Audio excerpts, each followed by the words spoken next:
I was watching Drinker's stream. Not like like the after thing of it, because I never have time to actually watch them when they're on anymore because I'm working all these late shifts. And this great article, by the way. I had read this before you put it up. I know. It says, "I'm excited about Amazon's Rings of Power, but how gay could it be?" I should, dude. I'm totally clipping this so I can put it on TikTok. Just be like, "Rings of Power, how gay can it be?" Just leave it there, and then just ask everyone, "Well, how gay do you think it will be?" Right. Dude, so the things people say. A couple things. First of all, this shows that James Reynolds, the individual who wrote this, has no idea what Lord of the Rings is really about. Yes. Just as a concept. Clearly didn't understand Tolkien. And also, it shows this agenda, the activism that's coming from different groups of people, where it's not about story anymore. It's not about how great the action is going to be, how epic the story is going to be, whatever the case may be, right? These normal things that you want out of your television, out of your movies, out of your comic books, whatever we happen to be talking about. Mm-hmm. It's always about some sort of intersectional identity. You know, why is there, I don't know, have you seen an article talking about the cinematography for this show, or the potential excitement for the story that they're telling, or I'm just trying to think of other stuff, like specific parts of the lore that people are looking forward to seeing put in? Not in the corporate press. Okay. Smaller creators, like the ones who went to the shindig in England or whatnot. From them, there are videos talking about different things, but as far as the corporate press, like Time Magazine, Variety, and stuff like that, generally even speaking, most of it is no. Even some of those smaller outlets are pushing some of this same stuff, like some of those creators. Like you've sent me a couple tweets from them before where it's like, sus. Yeah, it's just kind of weird. Anyway, some might consider. Let's see. This is what he says. Yeah, this is from the actual article. Watching Molten Metal pour to reveal Rings of Power title, the long-awaited Tolkien-centric Amazon TV series. My little nerdy heart skipped the beat. So this is the other thing that's going on. Everyone's like a self-proclaimed nerd at this point. But again, when really we're nerd scholars. Yeah. We're the gatekeeping. We're the elite. I'm just gonna start doing things in my body like bio, Star Wars scholar, Marvel scholar. This next part's great. So my little nerdy heart skipped a beat. This was truly happening. I have watched TikTok videos and read articles dissecting every detail, attempting to anticipate the plot and characters of Rings, with no story to directly recreate. Unlike the Lord of the Rings movies and The Hobbit, the world of Middle-earth is open to Rings creatives, which is, again, this idea that it is now just like a platform for them to create. Like that's what Yep. is being said right here, is that it's basically a platform for our activism. Yeah, Middle-earth is our sandbox. That's kind of what seems to be the trend now with a lot of these products. Some might consider this unnerving, yes, wary of how adaptations can take liberties. It's so funny. It's like this person's trying to be like play both sides a little bit. Yeah. Like, oh no, I understand that you might be concerned, and they all do that, and then they're all like, you have nothing to worry about. And it's ridiculous. Anyway, blah blah blah. I'm optimistic. The release of the promo featuring black actress Sophie Nomvet as Dwarf Princess Dia suggests the creators are keen to diversify Tolkien's world. So basically to rewrite it in a sense. Yes. Original female characters are set to be included too. So it's really funny. Some might consider it unnerving, wary of how adaptations can take liberties with beloved source material. Hey, here's all the ways that they're doing that. All right. And then the next part is even better. Read that next paragraph. With these steps to pull Tolkien's work into the modern world, as a gay Tolkien nerd, I have to ask, how gay will it be? Already, I can prophesize what certain Tolkien fans might say, yeah, but there aren't any gays in Middle-earth. There's no need for sexuality. How far they would be from the point.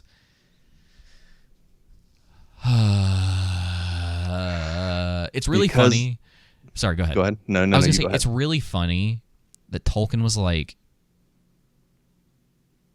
very staunchly Catholic, Mm-hmm. and they're like all of these things he would have been totally cool with. Yeah. I mean, I think they know it. I think they know it, and it's on purpose. Oh yeah, they're gaslighting, as we were talking about in our Yeah. previous social episode. And it's funny because I can't remember. I was trying to look it up while you were talking. I can't remember his exact quote, but to paraphrase Tolkien, he was saying that he didn't write Lord of the Rings to be subconsciously about Catholicism. Not about Catholicism, but with Like that in the Christianity. forefront Yeah. in mind. But unconsciously and subconsciously, it got through. Well, sure. know? There's your writing is always going to have certain aspects of who you are in it, but he wasn't writing a like it wasn't supposed to be a metaphor for anything. What's the other term? It wasn't supposed to be a there wasn't supposed to be like specific hidden meanings behind things. I got it right here. Yeah. The Lord of the Rings. Yeah, he hated allegories. Allegory is what I was looking Yeah. for. Thank you. Yep. The Lord of the Rings is, of course, a fundamentally religious and Catholic work, unconsciously so at first, but consciously in the revision. That is why I have not put in or have cut out practically all references to anything like religion, to cults, or practices in the imaginary world. And For the religious element is absorbed into the story and symbolism. yeah. So again, I mean, that is framing his narrative. And so to act different is just ludicrous. And you can it's okay if you disagree with how someone views the world, but still appreciate the work they do. Yeah, exactly. And not, You know what I mean? not going back to trying to change it for like your modern sensibilities or whatever. This part's great too.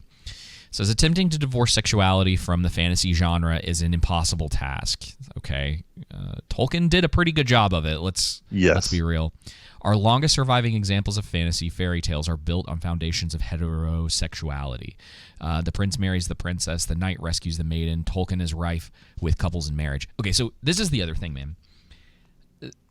So many people now who are writing, and I wouldn't call this mainstream. I'd never even heard of this before they brought it up, and the only reason that that it came to my attention is because they were making fun of it. So many people are obsessed with these, like with the sexuality and the race or ethnicity of characters now, that everything else seems to be taking a back seat. It's like they will.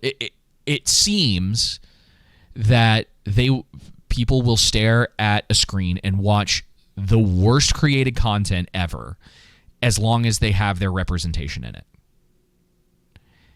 And it's really weird to me because it's one of those things that's like I don't care. Like tell us a story. Yeah. That people really don't talk about Lord of the Rings and love it because of Aragorn and Arwen's relationship. Well, It's not. That's not a yeah. forefront thing.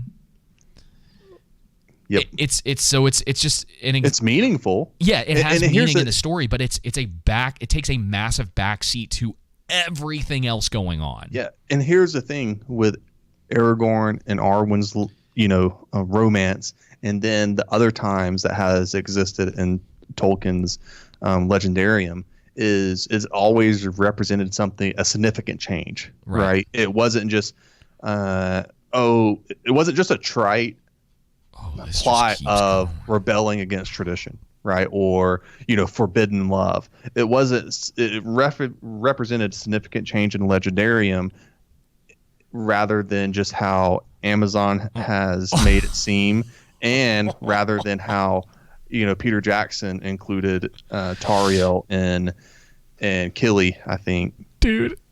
I know what you're going to say. Dude, okay, I have to read this. I'm sorry. It says, Okay. This is the very end of the article. It says, I'm counting down to rings. First of all, it's sort of weird because they don't mention the sexuality of the hobbits in this, but it says, I'm counting down to rings, and who knows, maybe we'll see our first hobbit on hobbit kiss.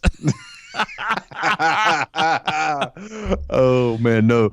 This other how far part was great. If what these bemoaning Tolkien knights mean is sex, then I don't think they need fear. Showrunner Patrick McKay has promised that the rings will not be the new Game of Thrones with surplus blood and bodily fluids, but to equate sexuality solely with sex is reductive and shouldn't preclude the inclusion of non-straight sexualities. When the pictures of Disa were released, racially motivated opinions were voiced.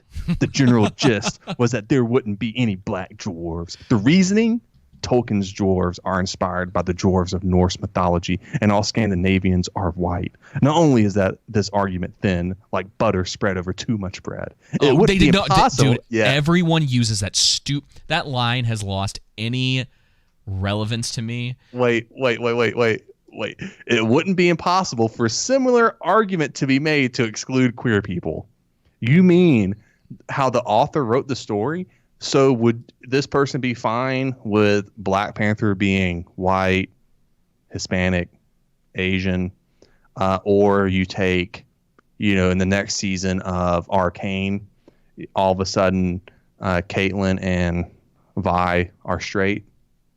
Right, like they just decide to change it or whatever. It's like, our intention was never for them to be that way. It was always just to be like a close relationship between these two women. Yeah, just to reverse the situation. This is the thing. If you want it, either write it yourself and get it made into a show or movie, or hold these companies, be like, hey, encourage them to start producing shows and movies and things of the fantasy genre that have these in them, like The Sandman.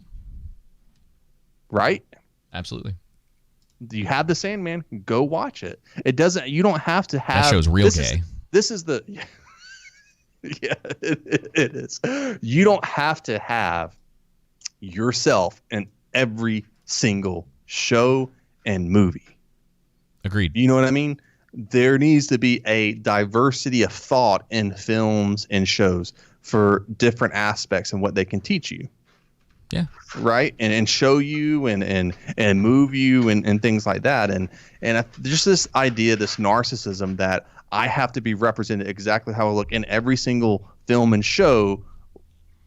It doesn't make sense to me when it doesn't make sense within that show. Yeah, you know what I mean? Dude, the obsession with having like a gay hobbit couple it's so predominant. Like the people who had like wished so hard that Sam and Frodo were gay. I always thought it kind of started out as a joke, but then people got real serious about it, and it's just like, y'all. And the thing that sucks about that is it shows that this whole idea, like, men commit suicide at a rate more than women. Specifically, white men are the leading group within the men who commit suicide. And this whole thing about Frodo and Sam being gay, it just further undermines the ability for men to adequately express their feelings without being viewed as feminine. Yeah, without it having to be like, oh, well, they clearly want to make out with each other. Yeah, exactly. And that's what makes me so mad about, like, no, hey, just like David and Jonathan in the Bible, a properly great understanding of friendship, the closeness that you can have, the love, right, of friendship like that between people of the same sex, without it being, oh, hey, I want to make love to you. Yeah.